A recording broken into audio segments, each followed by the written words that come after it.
دارالصمد اسدپور. با عرض سلام خدمت سروران گرامی و دوستان بسیار عزیز و همچنین عرض تشکر زیاد برای کسانی که این ICC رو راه اندازی کردن که اینجا حضور دارن و من سپاسگزاری میکنم ازشون و همچنین هیئت مدیره فعلی که زحمات زیادی رو کشیدن، همطور که فرمودن که تا الان به اینجا رسوندن و امیدوارم که با آمدن ما و کمک دوستان گذشته ما بتونیم یک برنامه‌ای که شایسته در حقیقت اسم اون یعنی کانگرس باشه ما برای ایرانیان درست کنیم.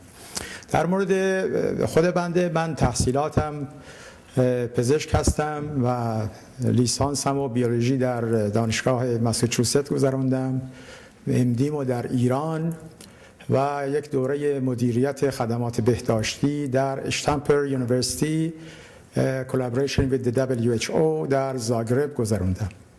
پروژه هایی که در گذشته داشتم پروژه های بسیار روشن و معروفی است در ایران. یکیش کامیونیتی بیس مدیکال ایژوکیشن که رفتن دانشگاه ها به روستاها بود که خوشبختانه انجام شد در اون دورانی که من کار میکردم، و یکی به هلت والنتیرز که ما با 200 والنتیر برای ریموت ایریا ها شروع کردیم و الان حدود 40,000 والنتیر زن در ایران مشغول هستند. سومین پروژه بنده عرضم حضورتون هلتی سیتی در منطقه 13 تهران که یک کاری بکنیم که شهر سالم، پروژه شهر سالم که یک پروژه بین‌المللی است که بعضی از شهرهایی مثل لندن یا بمبئی داشتن، و عرضم حضورتون که در کارهایی که یکی هم پاپولیشن کنترل در ایران که معروف ترین پروژه است که بنده اولین مسئول این برنامه بودم و در سال 1998 و 2000 2 دفعه جایزه از سازمان ملل متحد به این برنامه تعلق گرفت، یه دفعه ویتنام مشترکاً، یه دفعه خود ایران. کارهایی که در اینجا کردم در این مدت، اوایل با پاپولیشن کانسیل و دانشگاه کنکوردیا در مورد همون زمینه‌های سوشال مدیسین به اصطلاح کار کردم و بعدش هم در حال حاضر یک برنامه‌ای داریم به نام کهن یا کامیونیتی اورینتد هلت ادوایزری نتورک که اون رو توضیح میدم خدمتتون و در ضمن به عنوان مشاور مالی با بعضی از کمپانی بزرگ هم کار کردم. در مورد آخرین پروژه که عرض میکنم به انگلیسی این است که همونطور که میدونید aging is the main problem of the Canadian society. Right now we have 4.3 million seniors. We think in the next 2 decades it's going to be 9.3 millions. And then the main problem of the hospital is admission and readmission of the seniors because of the chronic disease management. Right now we have 2 clinics with the others, other public health workers or registered nurse or physician to manage those chronic disease management. در مورد انتخابم اگر که من رأی دادید سعی میکنم همون تجربیاتی که در برنامه‌های سوشال و اجتماعی داشتم با کمال میل در خدمتتون انجام بدم. متشکرم. آقای کاوه شهروز. دوستان با عرض سلام، من کاوه شهروز هستم. تورنتو بزرگ شدم، فارغ التحصیل دانشگاه تورنتو و دانشکده حقوق دانشگاه هاروارد هستم. مدتی چند سالی در نیویورک به عنوان وکیل کار می‌کردم در یکی از لافرم‌های بزرگ امریکا. مدتی برای وزارت امور خارجه کانادا کار می‌کردم به عنوان مشاور مسائل حقوق بشری و وقتی این پست رو داشتم در مذاکرات حقوق بشری سازمان ملل یکی از نمایندگان کانادا بودم در مذاکرات و الان هم تورنتو زندگی می‌کنم و کار وکالت می‌کنم. و در تمام این مدت هم وقتی کانادا زندگی می‌کردم هم در امریکا همیشه فعال بودم در جامعه، مخصوصا در مسائل حقوق بشری مقالات زیادی نوشتم. مسائل مربوط به حقوق بشر در ایران مخصوصا خیلی روشون فوکس کردم. اگه اجازه بدید خوشحالم راجع به تجربیاتم اگه بخواید بیشتر توضیح بدم، اما با حوصله‌تون با بیوگرافی سر نمیبرم. اجازه بدید چند کلمه به انگلیسی راجع به دیدن نسبت تو ICC بگم. Ladies and gentlemen, let me tell you why I'm running for the ICC. The ICC, I believe, began with tremendous potential and promise. And it was going to be the institution that finally united our very, very fractured community around some common issues. But the sad truth, I think, that has to be acknowledged is that after 4 years, and despite the hard work and good intentions of everybody involved, and I mean that quite sincerely, everybody has worked incredibly hard and has had the best of intentions. And yet, despite that, I don't think this organization has actually lived up to its potential and promise. And I think there's a reason why the institution hasn't lived up to that promise, and those are the shortcomings that I want to begin to address. What I want to focus on is making the ICC more inclusive and more transparent in its dealings with the community, and more focused on consulting with the community at large. And I want the ICC to take stronger positions on issues that are of important interest to the community, be they on human rights or politics or things of that nature.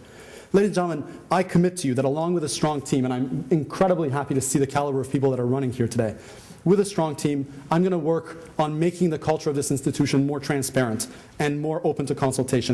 I'm commit to making decisions transparently and with accountability. And I commit to you that on major decisions, all the relevant stakeholders of every stripe are going to be consulted.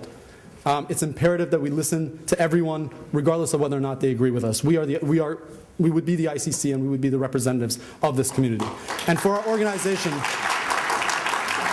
organization to be able to speak credibly, we have to have data about our community. I don't believe that data exists. We have to know on an aggregate basis how many of us there are, what our demographic profile is, and all that kind of information. Ladies and gentlemen, the stuff that I'm going to focus on, transparency, consultation, demographic data gathering, that kind of stuff is not glamorous. None of it is as exciting as having regular meetings with ministers and policymakers. But it's the stuff of everyday democracy. It's the stuff that makes a community organization work. And it's the foundational work that has to be done before your meetings with politicians and policymakers can actually have any effect.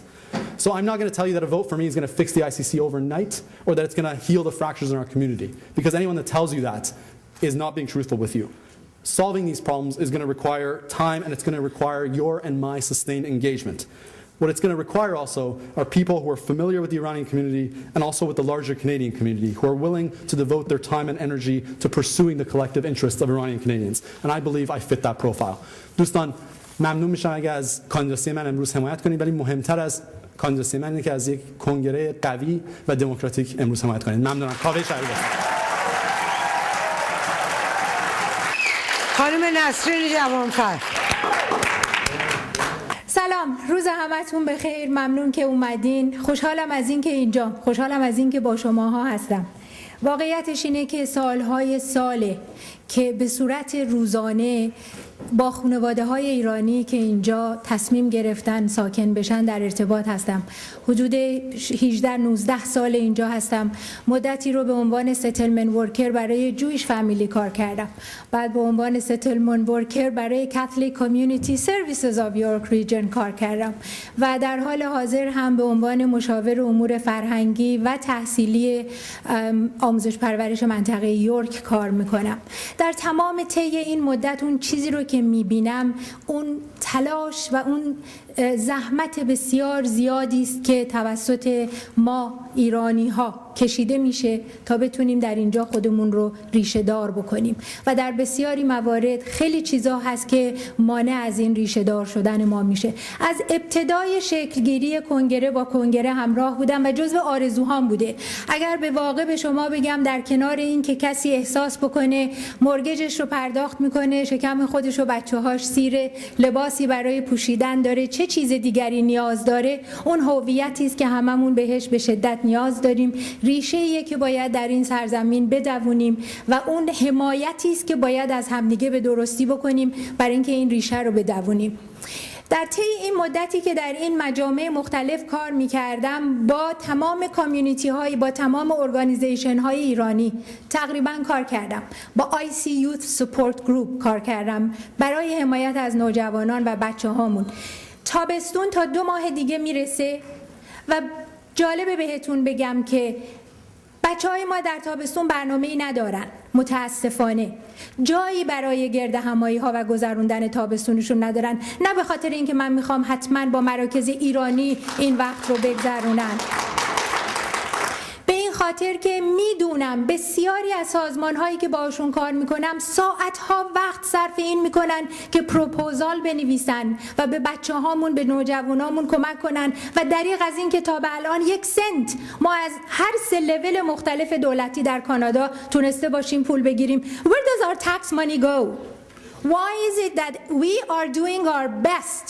We are, as volunteers, as people who are paying for a lot of these costs, we are doing our share, and why is it that we do not get what we really deserve to have? این مسئله‌ای که در حال حاضر به خاطر قطع بودجه‌های بسیار زیاد دولتی اولین کسانی که شامل کات‌ها شدن بر مبنای قوانین سینیوریتی تازه واردین بودن. بچه‌های من و شما یا کسانی از میون خود ما که به سختی کار پیدا کردیم همه قانون سینیوریتی شامل حالشون شده و متاسفانه حتی CBC در گزارشی که داشت میداد به خاطر قطع بودجه‌های دولتی بخش زیادی از کسانی که بیکار شدن کسانی بودن که از کامیونیتی‌های مختلف تازه هایر شده بودن including us. There is a lot to talk about. My dream for the Congress is to make it more inclusive, and not only for the Iranians in Toronto, but I'm very much hoping that we can come up with some sort of a plan to have it more inclusive for everybody across Canada. I'm hoping that by putting together our effort, we don't have to justify ourselves all the time.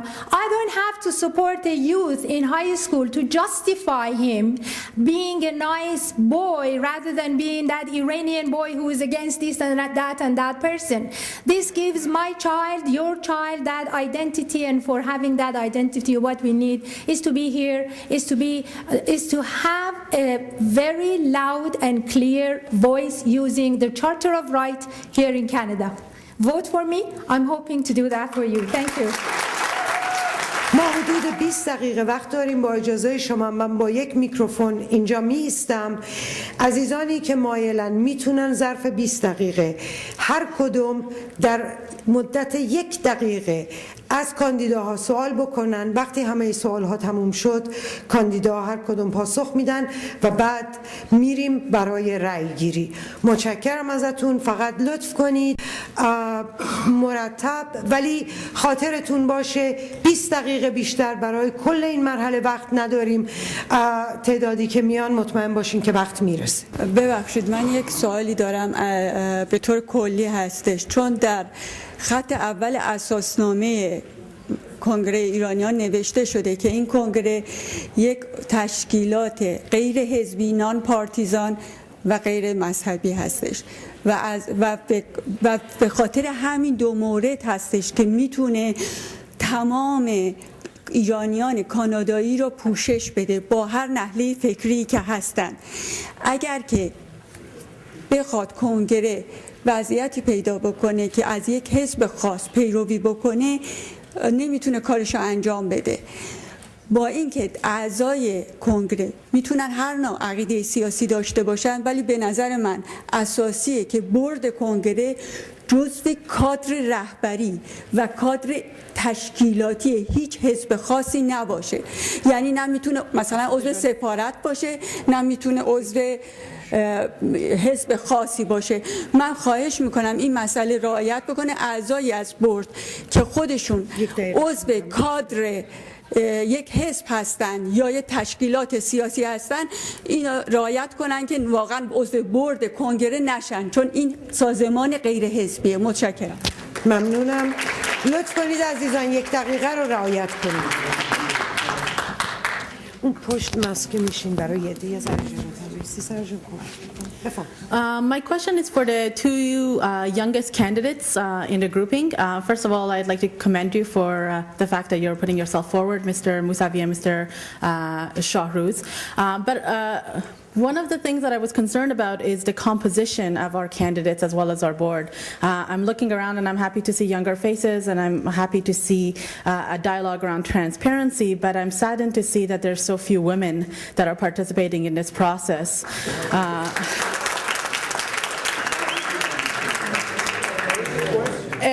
And my question is, I do have a question.